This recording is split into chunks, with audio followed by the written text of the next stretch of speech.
Hello நண்பா, இன்னைக்கு நம்மளோட சேனல்ல என்ன வீடியோ பார்க்க போறோம் அப்படின்னு பார்த்தீங்க அப்படின்னா ஒரு சி டைப் சார்ஜர் கனெக்டரை எப்படி ரிமூவ் பண்ணி ஃபிக்ஸ் பண்றது அப்படின்றத பார்க்க போறோம்.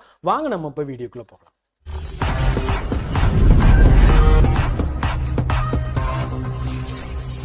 சி டைப் சார்ஜர் கனெக்டர், அதாவது நம்ம இப்போ இருக்கக்கூடிய லேட்டஸ்ட் மாடலில் வந்து பார்த்தீங்க அப்படின்னா அந்த சி டைப் கனெக்டர் தான் வருது.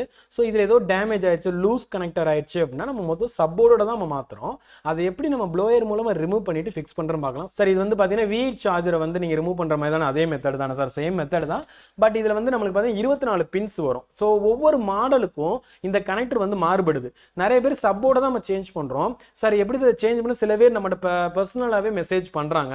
ஏன்னா நிறைய பேர் கமெண்ட்ல சார் இது என்ன சார் இது கூடவா தெரியாம இருக்கும் அப்படின்ற மாதிரிலாம் கமெண்ட் பண்றோம். ஸோ இது கூட தெரியாம இருக்கவங்களுக்காக தான் நம்ம இந்த வீடியோவும் போஸ்ட் பண்றோம். ஸோ வீடியோ பாருங்க, இதுல ஏதாச்சும் உங்களுக்கு டவுட் இருந்தா தாராளமா கேளுங்க. அப்படியே வீடியோ பார்த்துக்கிட்டு இருக்கும்போது லைக் பண்ணுங்க, சப்ஸ்கிரைப் பண்ணுங்க, அப்படியே பெல் பட்டனை மறக்காம பிரஸ் பண்ணுங்க. ஸோ இப்போ வந்து பாத்தீங்க அப்படின்னா நான் என்ன பண்ண போறேன் அப்படின்னா நம்மளோட சால்டர் ஃபிளெக்ஸ் பேஸ்ட்டை அப்ளை பண்ண போறேன். எதுல? நம்மளோட கனெக்டர்ல, இந்த சி டைப் கனெக்டர்ல சால்டர் ஃபிளெக்ஸ் பேஸ்ட் அப்ளை பண்ணிட்டு ப்ளோயர் மூலமா ரிமூவ் பண்ண போறேன். ஸோ ஃபிளெக்ஸ் பேஸ்ட் அப்ளை பண்ணிடுறேன்.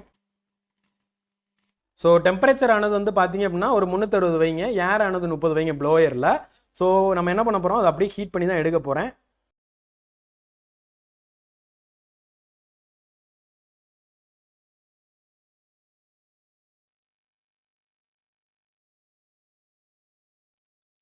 ஸோ நம்மளுக்கு ஈஸியாகவே ரிமூவ் ஆயிடுச்சு. மேக்ஸிமம் பார்த்தீங்க அப்படின்னா ஒரு 30-40 செகண்ட்ஸில் எடுத்துடலாம். ஒரு நிமிஷத்துக்குள்ள எப்பயுமே அந்த கனெக்டர் எடுக்கிறது நல்ல விஷயம். ஸோ இப்போ வந்து ரிமூவ் பண்ணியாச்சு. இப்போ என்ன பண்ண போறேன்னா அந்த கனெக்டர் எடுத்த இடத்துல அந்த எக்ஸஸாக பழைய லெட் இருக்குது பார்த்தீங்களா? ஸோ இந்த லெட்டை ரிமூவ் பண்ணிட்டு நம்ம புதுசாக லெட் ஜென்ரேட் பண்ணி தான் நம்ம ஃபிக்ஸ் பண்ணணும். ஸோ ஆக்சுவலாக அந்த கனெக்டர் டேமேஜ் ஆயிடுச்சுன்னு புது கனெக்டர் தான் ரீப்ளேஸ் பண்ணுறோம். நான் இந்த வீடியோவில் ஏற்கனவே இருந்த கனெக்டரை எடுத்துட்டு உங்களுக்கு என்ன பண்ண போகிறேன், ஃபிக்ஸ் பண்ண போகிறேன். ஸோ அந்த எக்ஸஸ் லெட்டை நான் வந்து ரிமூவ் பண்ணுறதுக்கு நான் என்ன பண்ணுறேன், கொஞ்சம் பிபிடி பேஸ்ட் அப்ளை பண்ணுறேன். சார் எதுக்காக சார் பிபிடி பேஸ்ட் அப்ளை பண்ணுறோம் அப்படின்னு கேட்டிங்க அப்படின்னா பழைய லெட்டு நம்ம ரிமூவ் பண்ணுறது கொஞ்சம் ஹார்டாகவே இருக்கும். ஸோ ஆக்சுவலாக அந்த இடத்துல என்ன பண்ணலாம் அப்படின்னு கேட்டிங்கன்னா கொஞ்சம் பிபிடி பேஸ்ட் அப்ளை பண்ணிடலாம் டோட்டலாக. ஏன்னா நிறைய பேர் என்ன பண்ணுவாங்கன்னா டெக்னீஷியன் நம்மளுங்க, ஸோ எடுக்கிறதுக்கு டைம் வேஸ்ட் பண்ணாமல் என்ன பண்ணலாம் அப்படின்னா டக்குன்னு திருப்பி கனெக்டர் வச்சோமா, புது கனெக்டர் வச்சோமா, ஹீட் பண்ணோமா, அப்படியே நம்ம வச்சு சால்டர் பண்ணிடலாம். பட் நம்ம கண்டிப்பாக அதை க்ளீன் பண்ணுறது நல்ல ப்ரொசீஜர். அதுக்காக தான் நான் என்ன பண்ணுறேன், பிபிடி பேஸ்ட் அப்ளை பண்ணுறேன். ஸோ இப்போ சால்டர் அயன் வச்சு நான் என்ன பண்ண போறேன், அந்த இடத்துல லெட்டை ஜென்ரேட் பண்ணி வைக்க போகிறேன்.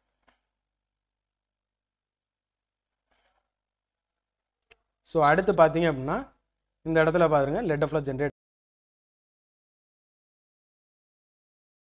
ஸோ டீசால்டர் விக் வச்சு நம்ம கம்ப்ளீட்டாக அந்த லெட்டை வந்து எடுத்துடலாம். இதில் கண்டிப்பாக நம்ம ஹோல்ஸ் இருந்தால் தான் மறுபடியும் நம்ம ஃபிக்ஸ் பண்ணிவிட்டு ப்ராப்பராக சால்டர் பண்ண முடியும். ஸோ அதுக்காக தான் இப்போ நான் என்ன பண்ணேன், அந்த இடத்துல மறுபடியும் ஃப்ளெக்ஸ் பேஸ்ட் அப்ளை பண்ணுறேன். ஸோ அப்ளை பண்ணிவிட்டு ஸோ டீசால்டர் விக்கை வச்சு அதான் நம்ம சால்டரைனை வச்சு அந்த இடத்துல நான் நம்புறேன் பம்ப் பண்ணி எடுக்க போகிறேன். அந்த எக்ஸஸ் லெட்டை, பழைய லெட்டை வந்து பம்ப் பண்ணி எடுத்துடலாம்.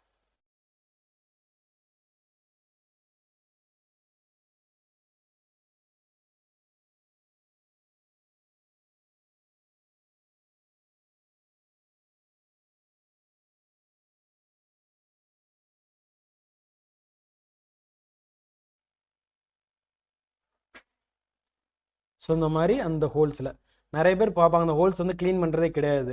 ஸோ கரெக்டாக நம்ம ப்ராப்பராக அந்த பிபிடி பேஸ்ட்டை வச்சுட்டு க்ளீன் பண்ணும்போது நம்மளுக்கு ஃபுல்லாக க்ளீன் ஆயிரும், அழகாக வந்துடும் இந்த மாதிரி. ஸோ வந்து நம்ம அடுத்து சால்டர் பண்ணுறது ஈஸியாக இருக்கும். சரியா? ஸோ இப்போ மறுபடியும் அந்த லெட் இதில் இருக்குது பார்த்தீங்களா, அதில் இருக்கக்கூடியதும் க்ளீன் பண்ணிடலாம். ஸோ சிம்பிள் தான் இது. நிறைய பேர் இதை வந்து பார்த்து பண்ணிட்டு தான் இருக்காங்க. ஸோ நிறைய பேர் பேசிக் லெவலில் எனக்கு தெரியல சார்னு சொன்னதுனால இந்த வீடியோ நான் போஸ்ட் பண்ணிட்டு இருக்கேன். சரியா? Okay fine. ஸோ தெளிவாக நம்ம வந்து க்ளீன் பண்ணியாச்சு. இப்போ மறுபடியும் என்ன பண்ண போகிறோம் அப்படின்னா நம்ம சால்டர் பிபிடி பேஸ்ட் வச்சு இந்த இடத்துல லெட்டு, அந்த ட்ராக்ஸில் ஃபுல்லாக லெட்டு ஜென்ரேட் பண்ண போகிறோம். ஓகேவா?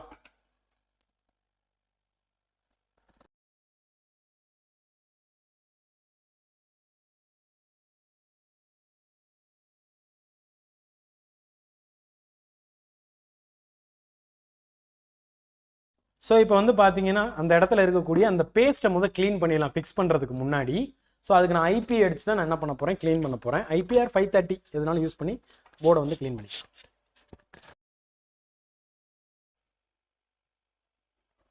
எதுக்கு சார் அந்த பேஸ்ட்டை கண்டிப்பாக க்ளீன் பண்ணணுமா அப்படின்னா கண்டிப்பாக க்ளீன் பண்ணுறது நல்லது.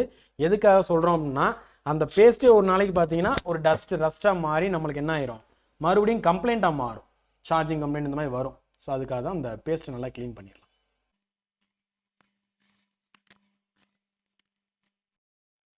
ஸோ இப்போ அந்த இடத்துல நம்ம சார்ஜர் கனெக்டரை மறுபடியும் ஃபிக்ஸ் பண்ணிடுவோம்.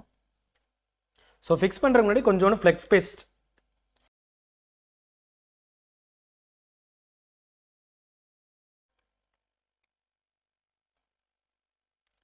ஸோ பொசிஷனாக வச்சுட்டு அப்படியே ஹீட் பண்ணுறது தான் மறுபடியும். ஸோ இப்போ நம்ம அதே மாதிரி எப்படி டெம்பரேச்சர் வச்சு எடுத்தோமோ, நான் 360 30 ஏர் வச்சுருந்தேன். ஸோ அதே டெம்பரேச்சர் என்ன பண்ண போகிறேன், ஃபிக்ஸ் பண்ண போகிறேன்.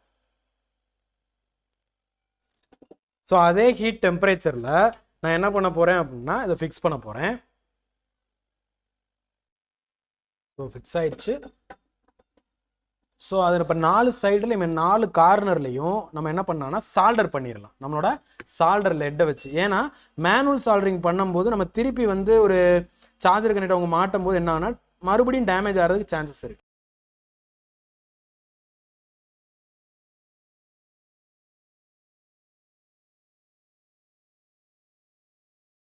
ஸோ இப்போ ஃபிக்ஸ் பண்ணியாச்சு.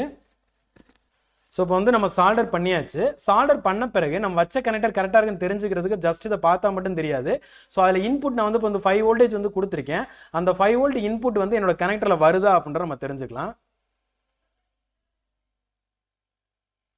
ஸோ நீங்களே பார்த்தா தெரியும் 5.2 வோல்ட் வருது. அப்போ நான் வச்ச சார்ஜர் ரிமூவ் பண்ணி வச்சதில் எனக்கு 5.2 வோல்ட் வர்றதுனால நான் வச்ச சார்ஜர் கரெக்டாக தான் ஃபிக்ஸ் ஆயிருக்கு அப்படின்றது நமக்கு அர்த்தம். ஸோ இதுதான் ஒரு C டைப் சார்ஜர் கனெக்டரை ரிமூவ் பண்ணி ஃபிக்ஸ் பண்ணக்கூடிய மெத்தட். சரிங்களா? ஸோ இந்த வீடியோ உங்களுக்கு பிடிச்சிருந்துச்சி அப்படின்னா லைக் பண்ணுங்கள், சப்ஸ்கிரைப் பண்ணுங்கள், அப்படியே மறக்காமல் பெல் பட்டனையும் ப்ரெஸ் பண்ணுங்கள். தேங்க்யூ ஃபார் வாட்சிங்.